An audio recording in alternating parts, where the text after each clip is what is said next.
我为了种那几十亩的荔枝，贷了整整50万，你知道我顶着多大的压力吗？现在那几棵破树挡了我的阳光，那就是在断我的活路。我要是赔了，全家都要去喝西北风。小野啊，咱们是一家人，别伤了和气。今天听舅舅的，赶紧把那些树给砍了。等我这批荔枝卖了高价，少不了你的好处。舅，那不是普通树，在林地最外围，我专门栽了3层山擦子，味儿冲得刺鼻，野猪闻到这个味儿就会立刻绕道。山擦子内侧全是我密植的野花椒和大叫角，浑身带刺，是天然的气味隔离带。又开始装专家了，不就是几棵臭树，还山苍子、大罩角？我看你是在大城市读书读傻了，跑回村里跟我扯这些没用的。树就是树，能有什么防线？后山有野猪，数量很大，这排树是唯一的气味和物理双重屏障，一砍，防线就彻底没了。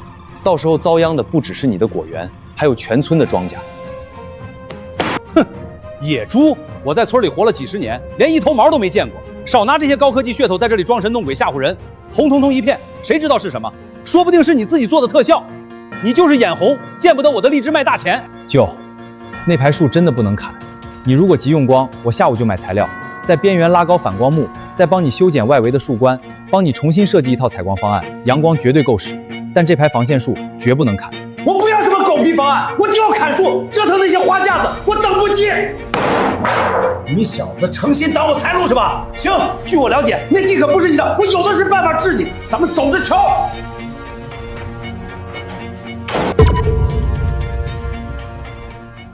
乡亲们啊，你们评评理，我那外甥陈野在外面读了几年书，赚了点钱就六亲不认了，为了几棵破树，非要断我这个亲舅舅的活路啊！我那几十亩的荔枝马上就能卖上百万了，他就是嫉妒我，故意种些臭树熏我的果园啊！小野那孩子平时挺懂事的啊，不像这种不讲理的人啊。他懂事个屁！他不但不让砍树，还说山里有野猪群要下山，这不是咒咱们村的庄稼绝收吗？野猪？咱村都几十年没见过野猪了，这孩子真是张口就胡说，读书读傻了吧？那个小野啊，大伙儿今天都来了，你就种地贷款不容易，今天这事儿你得给个说法，不能挡了人家的财路啊。后山有没有野猪，需不需要防线，你们自己看实时监控。这还真有一大片红点啊，密密麻麻的，看着怪瘆人。大家别信这小子的鬼话，红红的谁知道是什么？说不定就是些野猫野狗。小野啊，我在村里住了整整50年，真没见过啥野猪。现在大家都指望着荔枝多卖点钱，你别拿这些东西吓唬大家了。是啊，小野，不就几棵树吗？砍了就砍了，亲戚间哪有隔夜仇？我不是吓你们，防线树林一旦撤了，首当其冲的是我舅的果园，到时候果香把野猪引下来，你们地里的庄稼一个也保不住。陈野，你少在这里咒我，我看你就是见不得我赚钱。大家今天都在这作证。陈野，我最后问你一句，你今天到底砍不砍？不砍。行，敬酒不吃吃罚酒，你不砍，那就别怪我翻脸无情。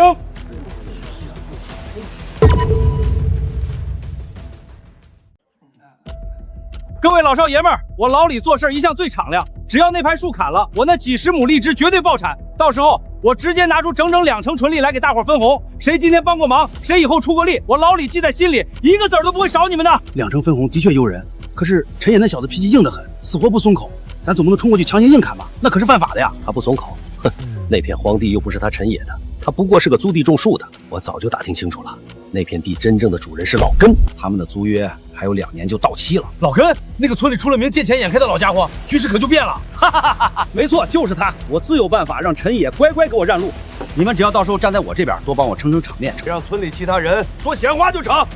有钱不赚是王八蛋。行，老李，我们哥几个全听你的。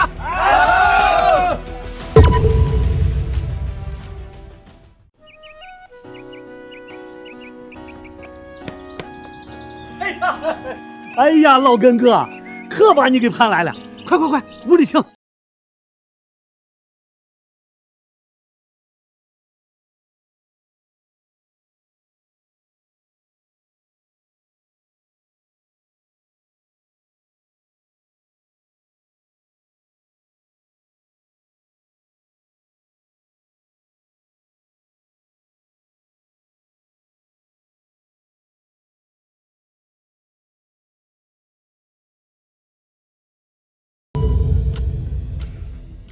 这里是12000，整整翻了4倍。只要你点头，一签3年，这钱现在就是你的。你平白无故要那块荒地干啥？那上面可全是陈野种的防线树。哥，我就给你交个实底儿，那排破树长得太茂盛，把我果园的采光全给挡死了。陈野那小子死活不愿意砍，但你作为主人家，你说了算，你有权提前解约，只要赔他点违约金就行。这笔违约金我全包了。这不太好吧？我好歹跟陈野那孩子签了合同的，白纸黑字按了手印的啊。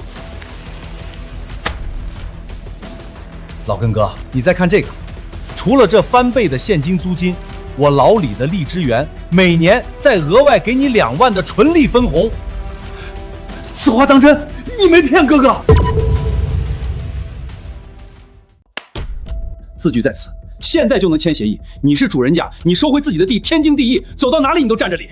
合同里写的违约金是5000块，这钱你出，我出，不但我出。老根哥，只要今天事情办成，我再额外多给你2000块的辛苦费。成，一言为定。明天一大早我就去找陈野。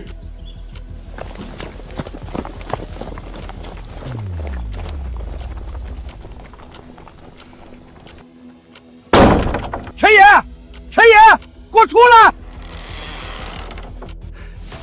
舅，大清早带这么多人堵我的门，你们这是什么意思？小野啊，这块地我现在打算收回来了。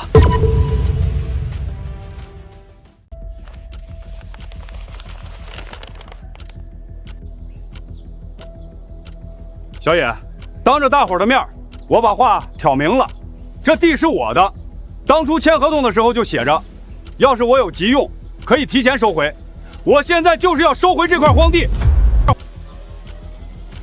老根叔，合同白纸黑字写的清清楚楚，非正当理由单方面毁约，需要赔偿全额违约金5000元。你，小野，你这就太不近人情了吧？什么违约金不违约金的？老根叔急着用自己的地，你凭啥赖着不还？就是啊，小野，你在大城市赚了钱，不顾我们这些穷亲戚的死活了，你就说了，只要树一砍，荔枝丰产了，给我们按人头分红。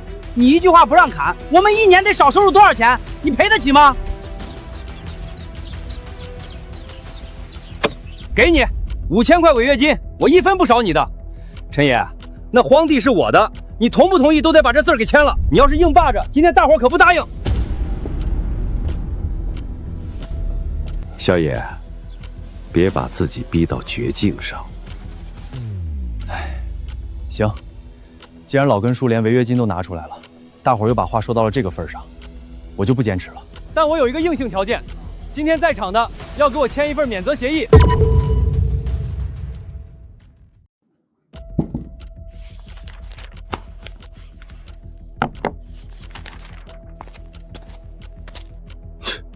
我说小野，你这孩子就是戏多，不就是砍几树吗？还整出个什么野猪灾害免责协议？大伙儿都听好了，我把里面的条款条念给大伙儿听，听明白了再签。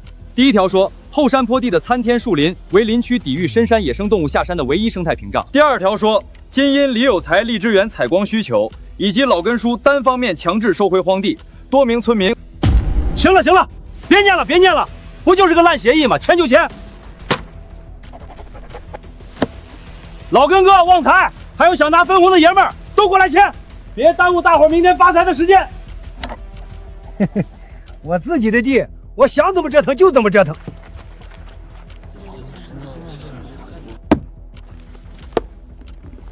字签了，手印按了，钱也给你了。陈野，明天一早我的工程队就进场砍树，你可别再拦着了。放心，我不会再管了。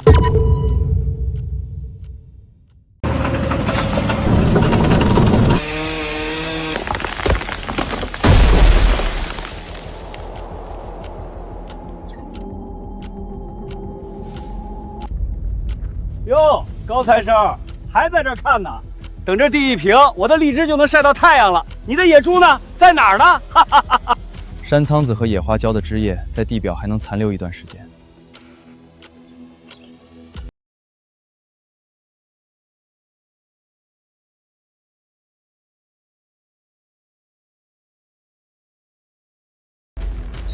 门打开了。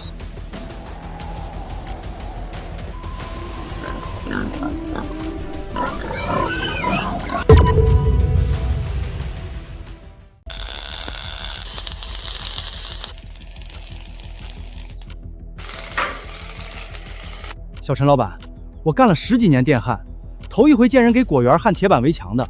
你这材料费加人工可遭了大罪了，有这钱都能多包几亩地了，至于防贼防到这地步吗？师傅，我这不是防贼，我这是在防命。哎呦喂，老根叔你快看，咱村的高材生把果园盖成铁桶了，哈哈，这铁板围的，不知道的还以为里面种的是金子呢。真是不当家不知柴米油盐贵，好端端的果园弄成这样，阳光都挡去了一半。陈爷啊，你是不是被你舅气疯了？花这么多冤枉钱折腾这个？老根叔，地我已经按合同还你了，我用我自己的钱加固我自己的果园，似乎不需要经过2位的审批吧？至于这铁板有没有用，几天之后大伙儿自会见分晓。装，你就继续装，我看你就是胆小，为了几只不知道在哪里的野猪，把自己家底都掏空了吧？师傅，继续把最下面那几个排水孔也用钢筋网焊死，每一个死角都不能放过。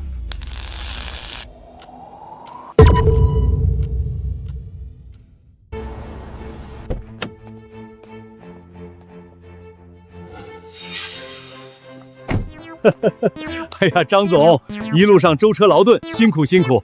您看，这就是我特意为您留出来的规模化荔枝园。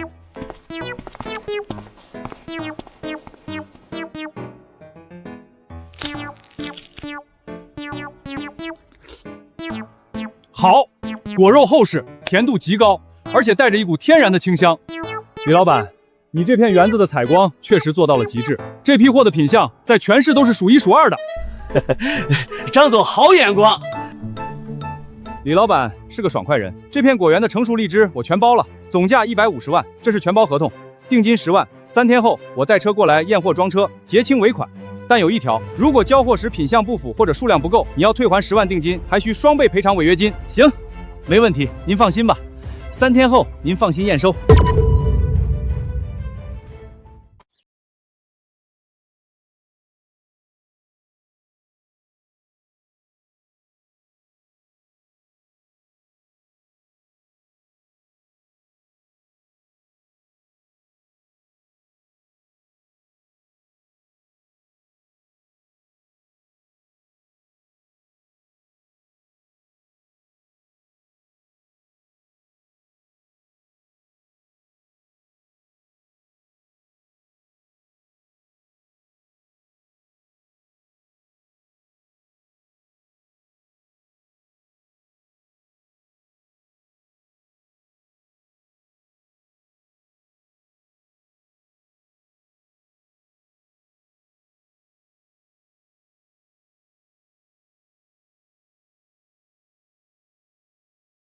我只是不想看到你栽跟头，该说的我都说了，你执意不听，那就让事实说话吧。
李大哥，昨天野猪真的来了？来了，但就3只小野猪被我一下盗跑了。乡亲们以后害怕可以找我，我一铁锹下去，保管他们不敢再下山了。我的树吸饱阳光，结的果比糖还甜。山里的畜生闻着味儿跑来偷吃几颗，这是天理。几只小猪崽子想下山蹭口吃的，犯得着大动干戈吗？某些人就是见不得我发财，没出事也硬给说成世界末日。乡亲们，今天这事儿就是个笑话。陈野之前怎么吓唬我们的？说我的荔枝要打水漂，结果呢，昨晚3只小猪崽子就被我拿锄头吓跑了。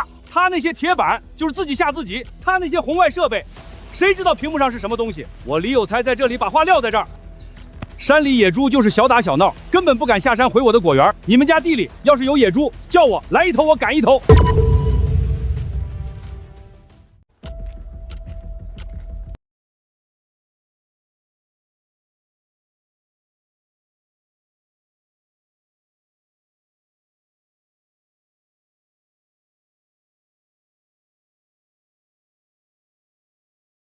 只猪崽子让你说出花来了，还侦查猪，笑死个人！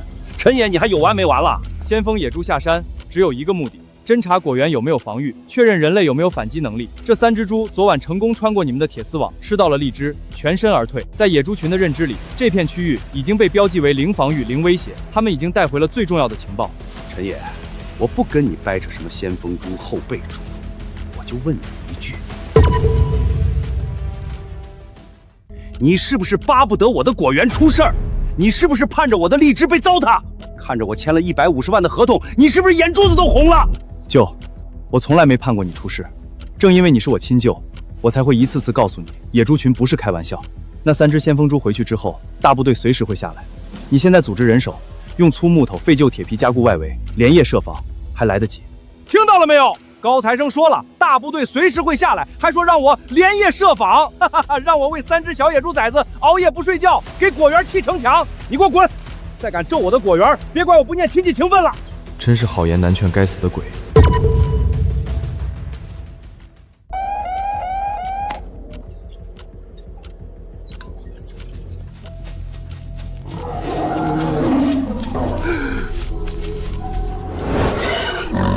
老天爷，这是野猪巢！我这辈子只在小时候听我爹说过一次，他说那年整片山的庄稼都被踏平了。小野，你救的果园完蛋了！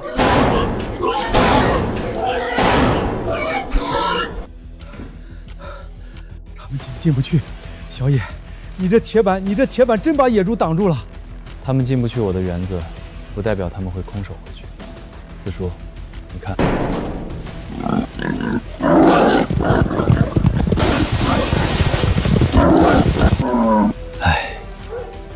早跟他说了要做好防护，希望他能撑过这一关。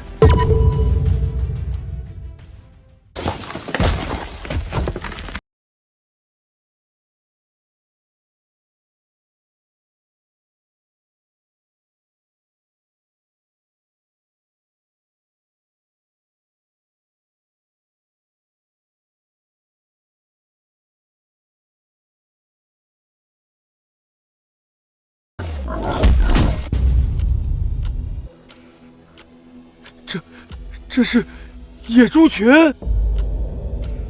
才哥，快跑吧！这些野猪太大了，我们打不过的。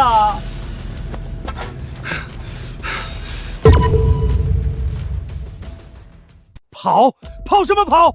那是我的荔枝，那是我150万的荔枝！这群畜生，我要是不把他们赶出去，我什么都没了，什么都没了！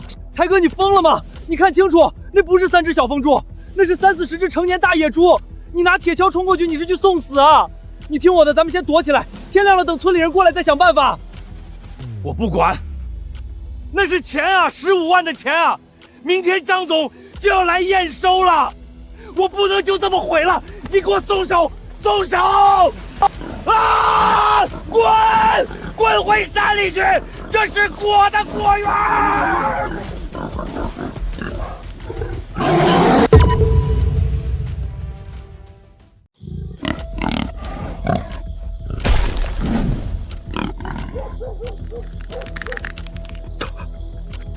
朝我冲过来了！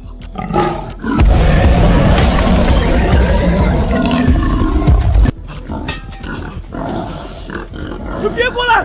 别过来！老五，快跑！快跑啊！快跑啊！快跑啊！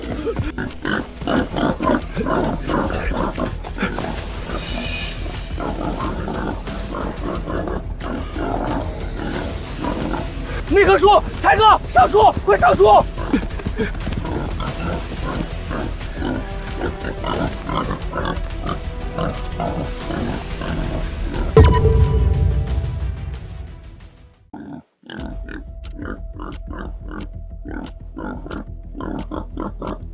树下那只它还不走，老五，你帮我看看后面那几只还在不在？在，都在，一个都没走，全在啃你家的荔枝树。才哥，咱的果园彻底没了，完了，全完了。明天张总就要来验收了，50万的贷款还有违约金，完了。别松手！我求你别松手！天快亮了，天一亮就有人来救我们。再撑一会儿，再撑一会儿。我撑着。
带着我们入股的钱全部打了水漂，我把我儿子的结婚本钱都垫进去了。你今天不给大家个说法，大家真的没法过日子了。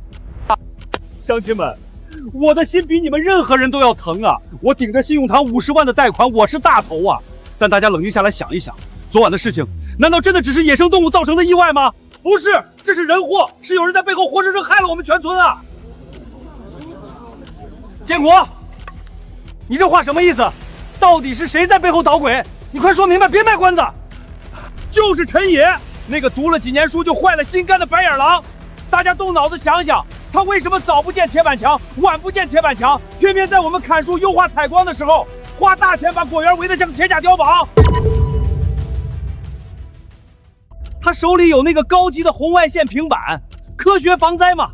他明明早就提前监测到了野猪的动静，但他为了报复我这个舅舅，不让他种树。为了看全村人的笑话，他硬是咬着牙一个字都不提醒大伙儿。他看着大家血本无归，他好在旁边看戏。他要是肯把那台高科技平板借给我们提前设防，我们至于一点准备都没有吗？对啊，建国哥说的有道理。陈野家果园昨天连一根叶子都没掉，凭什么他完好无损？他这就是见死不救。他明明有科学设备，却自私自利，这笔损失他必须出来承担一部分责任。走，找陈野问个明白，找陈野问个明白，不能让他一个人看全村的笑话。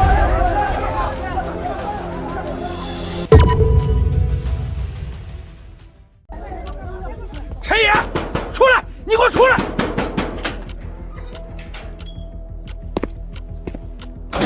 陈野，你总算出来了。今天大伙过来就是找你拿个公道的。昨晚大家损失惨重，建国哥还要赔大老板30万。你手里有红外线监测设备，却故意隐瞒不报，这事儿你必须给大家一个合理解释。让我解释，刘旺财，树是你们自己要砍的，地是老根树自愿毁约收回去的。我自费购买设备，加固我自己的果园，合法合规。你们自己轻敌裸奔种植，现在蒙受了损失，跑来怪我的设备太先进，这天下哪有这样的道理？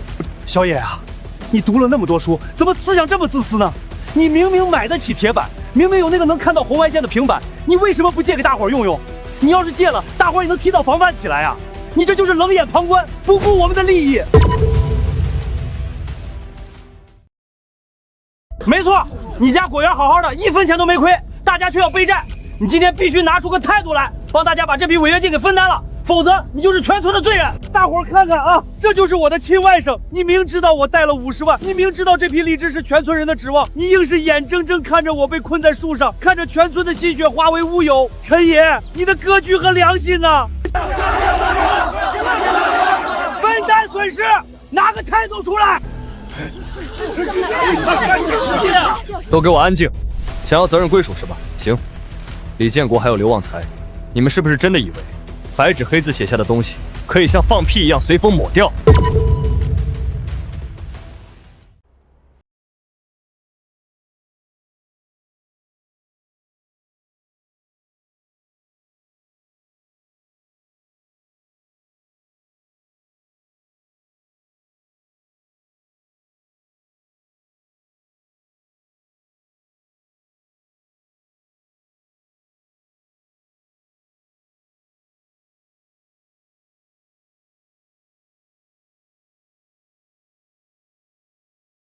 众念得清清楚楚、明明白白。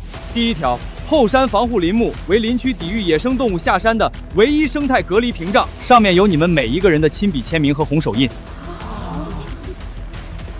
第二条，李有才为了荔枝园采光和老根叔单方面收地，执意要求砍掉荒地的树，陈也已明确履行告知预警所有风险之义务。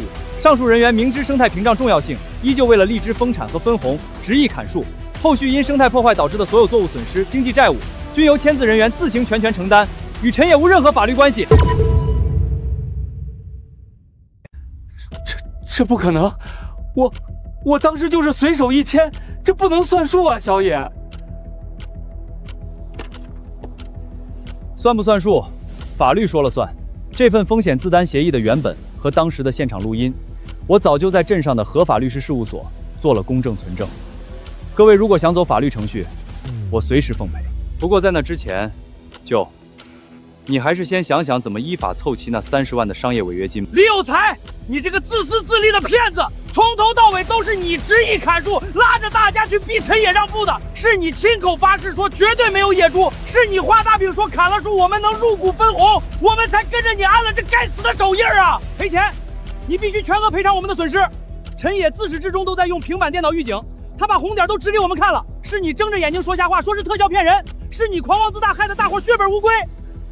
还有你这个见钱眼开的老东西，要不是你贪图有才给的翻倍租金，单方面解约，那片生态屏障能被砍光？全村的庄稼防线都是被你亲手毁掉的。跟有才签协议拿好处的时候挺快，现在闯了大祸，你别想把自己摘干净。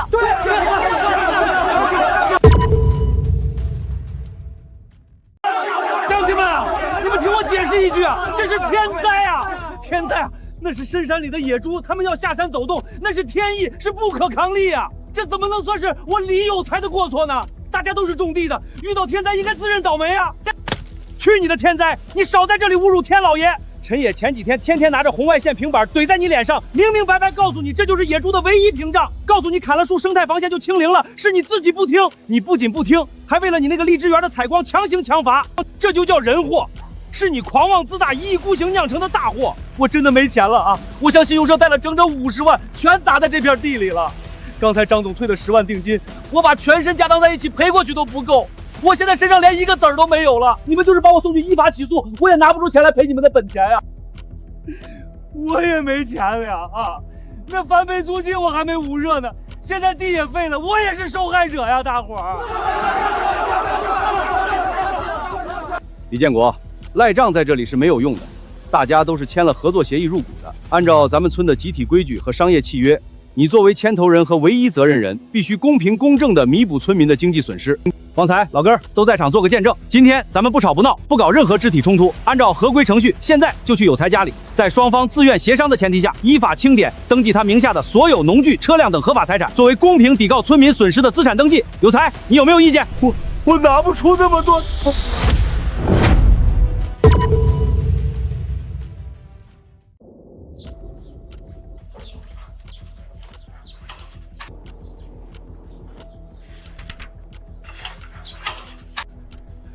村长，真的要清得这么干净吗？这3轮车是我开荒用的本钱啊！旺财、老根哥，大伙儿不能商量着留一条生路吗？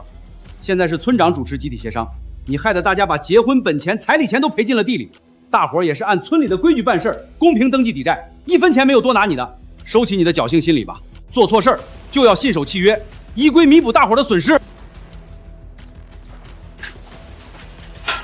当初要分红的时候，一个个叫我有才哥，现在一出事儿，大伙儿就全成这样了。哼，我们那是信了你的瞎话，现在依法依规抖扣损失，天经地义。你还是多想想怎么还信用商下个月的贷款利息吧。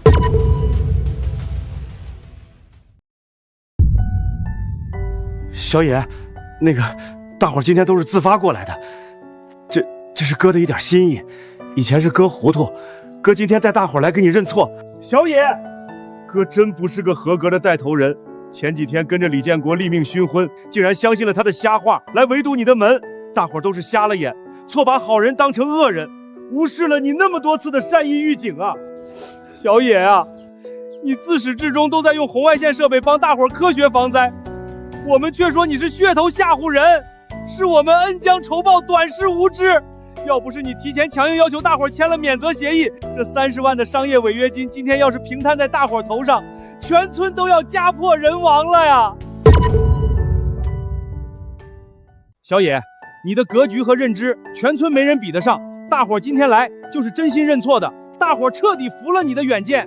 小野啊，民心归正了，大伙儿受了这一场大灾，错把好人当恶人的矛盾算是彻底解开了。大伙儿现在是真心认可你的格局，陈家村以后想要行稳致远，只有你能带路了。大伙儿都起吧，东西拿回去给老人家吃。我不计较过去，因为白纸黑字已经两清，路是自己选的，代价付过了。只要民心向善，陈家村就还有希望。大伙儿先回去把地清拢好，明天咱们谈重建。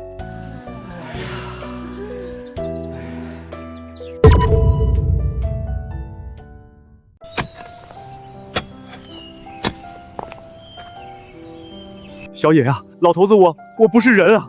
我活了70岁，临老了却被李有才给的翻倍租金迷了心窍，干出了贪利毁约、背信弃义的丑事儿啊！是我贪图那点私利，亲手毁了全村，导致大伙儿的唯一防野猪的生态屏障，我是咱村的罪人啊！小野，这块后山坡地，我自愿免费承让长期使用权给你，1分钱租金不要，我签30年，只要你点头带领大家重建。老头子，我拼了这条老命，天天守在这里，帮你重新把防护林给栽回去。我只求能弥补过错呀！小野，老根叔这几天心里愧疚，绝食了3天，一大清早天没亮就一个人来这里刨树坑弥补过错。他是真的知道自己贪小利毁大局的危害了。现在全村生态屏障垮了，大家都盼着你能出手答应重建，带大伙走正路啊！老根叔，合同和出让书我收下了。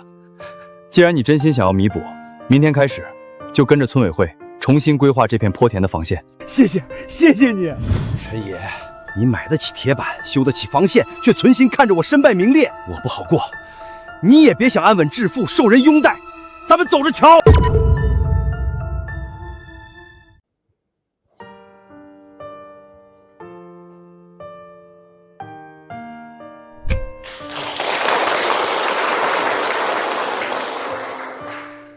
乡亲们，过去的矛盾，白纸黑字的协议已经翻篇了。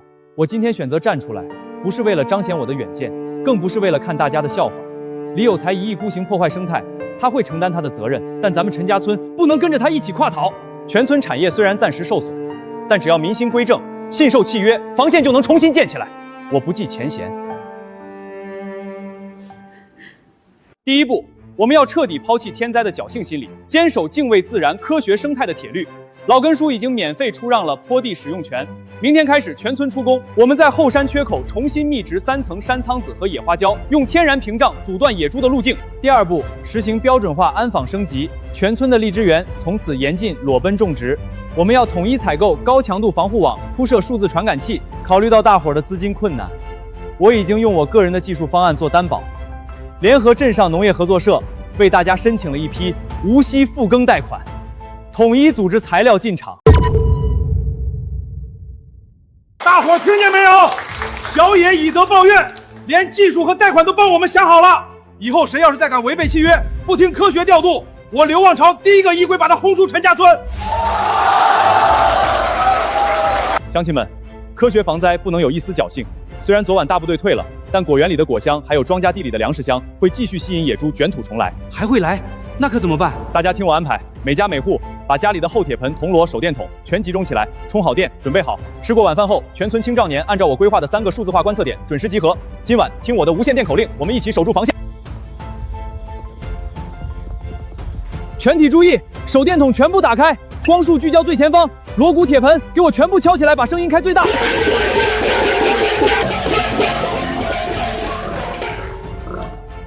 退了，真的退了！大伙不要停，继续敲，他们是在试探人类的底线。如果现在停下，他们还会觉得有机可乘。所有人听我指挥，保持节奏，连敲5轮，彻底击碎他们的试探心理。大伙儿做得很好，镇上种植成城。之前影响咱们申请的第一批树苗已经到了，立马就可以开始种植。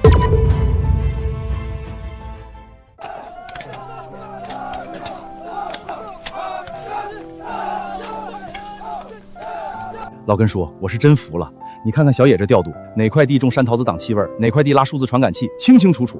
更绝的是，今天镇上合作社的无息复更贷款真的批下来了，第一笔物资款当场到账。咱们陈家村这次是真遇到贵人了，可不是嘛？要不是小野不计前嫌，用他自己的科学方案做技术担保，咱们这群签了违约合同的人，这辈子都别想翻身。以后谁要是再跟小野唱反调，我第一个不答应。凭什么？陈野一个小崽子，凭什么踩在我的头上风光？全村人都围着你转，如果没有你那些狗屁设备，我早就发财了。都是你害的我，都是你！咱们走着瞧。乡亲们，你们听我解释一句啊，这是天灾啊！天灾！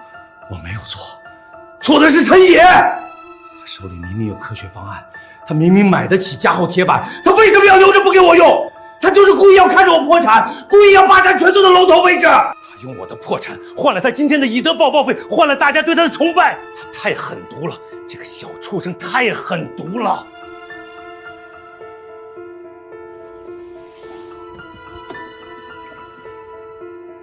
你想带大伙发财，你想当全村的救世主，做梦！我不好过，你也别想安稳致富。等明天天一亮，我要让你那整片钢铁果园变成一片死地，我要让你重蹈我的覆辙。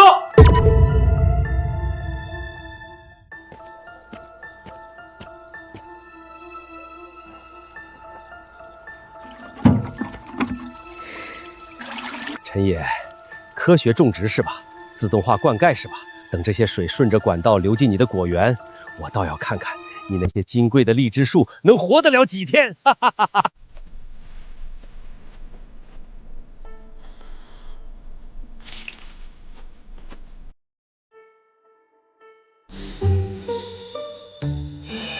你有才这个畜生，他自己一意孤行，毁了防线，破了产，不反思自己，竟然变卖了财产，还记恨上你了。他这是蓄意破坏生产，这是投毒犯罪啊！小野，咱们果园可马上就要自动开启凌晨灌溉了，这水要是流进来，全村的重生希望就全砸了呀！果园安防，全域水源一键紧急切断。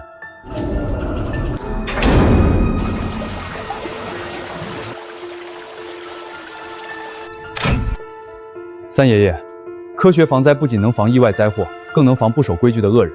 他以为自己行动隐秘，却不知道违法必究。这完整的监控视频和现场录音，就是送他去接受法律严惩的铁证。我现在就依法向镇上的执法所正式报案，做错事儿就得有进去反省的觉悟。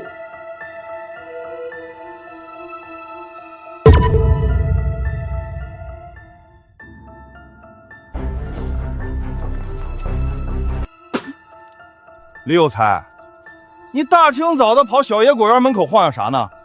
村长昨天都组织大伙协商好了，你那些农具已经依法登记抵债了，少在这里动歪脑筋。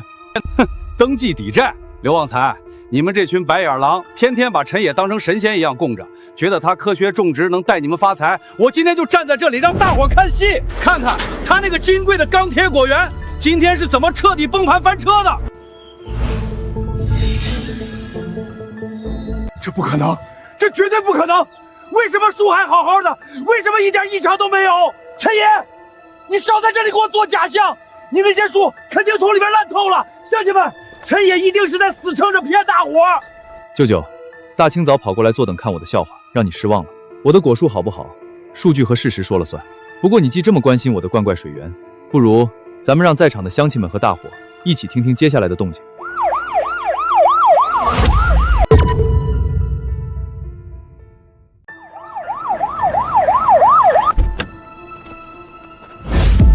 李有才，你往哪儿躲呢？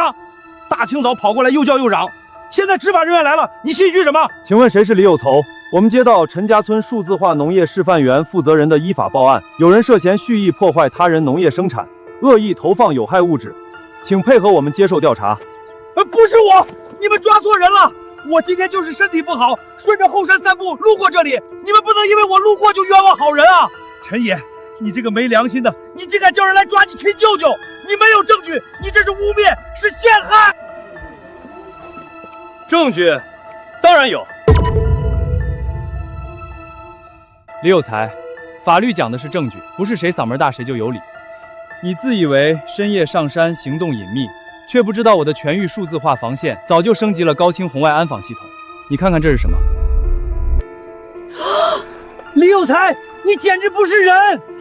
无耻，简直太无耻了！小野不计前嫌，帮大伙申请复耕贷款，规划标准化果园，你却在背后偷偷干这种违法犯罪的勾当，你这是要断了我们全村人的生路啊！多亏小野有科学预判，提前一键关闭了数字电磁阀，果园才滴水未损。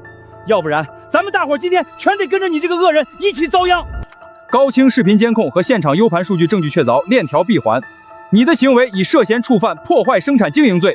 现在，请跟我们回去依法接受进一步处置。法网恢恢，恶人伏法。